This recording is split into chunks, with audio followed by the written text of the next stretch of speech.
Civilization is built on smelling nice. Society judges you by how clean you look. Are your nails manicured? Is your hair combed? Are your clothes ironed? If so, you are a good person. But if you smell, if there is dirt under your fingernails, you are nothing. Miyamoto Musashi smelled like nothing. Or worse, he smelled like a wild animal, blood, sweat, and earth. One day, he entered a gathering where high-ranking samurai were invited. Inside, it smelled of lavender and incense. The other samurai were in silk kimonos, their hair oiled and shining. When Musashi entered, a pungent stench filled the room. One of the fancy samurai held his nose. Wrinkling his face, he approached Musashi. "What is this disgrace?" he asked. "This is a place for nobility. You smell like a sewer rat. Why don't you bathe? Are you afraid of water?" The others laughed. They mocked Musashi's squalor. They accused him of being uncivilized. Musashi paused. He fixed his eyes, hidden under that dirty, greasy hair, on the man.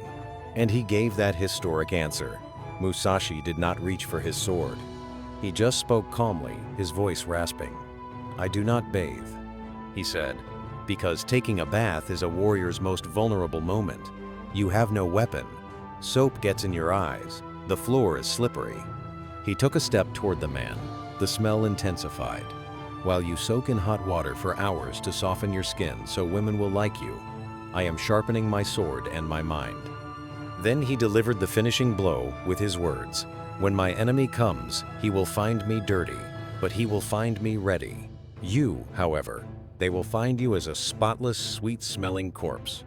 The laughter in the room was cut like a knife, because they all knew Musashi was right. They were playing samurai. Musashi was the war itself. For them, the sword was an accessory. For Musashi, the sword was a limb of his body, and a man cannot take off his arm and put it aside in the bath.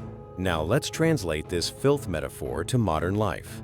Musashi's lack of bathing wasn't because he was an enemy of water. This was the level of total obsession. His sole purpose in life was to perfect the way of the sword, bathing, combing hair, looking good. These were a waste of time to him. These were luxuries that broke his focus. How much decoration is in your life? You want to build your business, build your body, or reach your goal.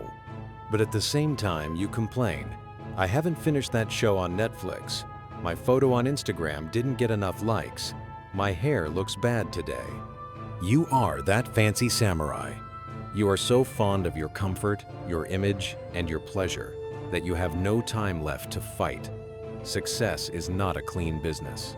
Success is sweat, dirt, and eyes bruised from lack of sleep. If you are not getting your clothes dirty on the way to your dreams, you are not trying hard enough. The scientist pulling all-nighters in the lab forgets to shower. The boxer preparing for the championship fight smells of blood and sweat. The coder who disconnects from the world while writing code wears the same t-shirt for days. This doesn't mean be filthy. This means prioritize. For Musashi, the priority was survival and cutting. Everything else, cleanliness, women, food, comfort, was secondary. What is your priority? Looking good or being the best? The modern world forces you to be a pretty boy. Let your skin glow, your teeth be white, your clothes be branded.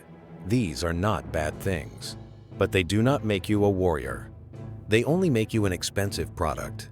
Musashi didn't care that society ostracized him. "You can call me filth," he said with his actions, "but I am the best swordsman in the world." And history forgot the names of those sweet-smelling samurai. But we are still talking about that dirty man's name 400 years later. Look in the mirror. Are you ready to burn that image you love and cherish so much? If necessary, can you afford to look like a freak for your goal? Can you endure people mocking you, saying, "This guy has lost his mind, he only works"? If your answer is no, go and take a bath, wear nice perfumes, and enjoy your ordinary life.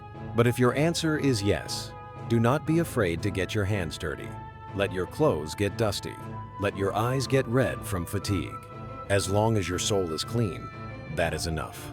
Because when climbing to the summit, No one will ask about the brand of your perfume. They will only look at whether you made it up there or not. Be dirty, be ready, and be a legend.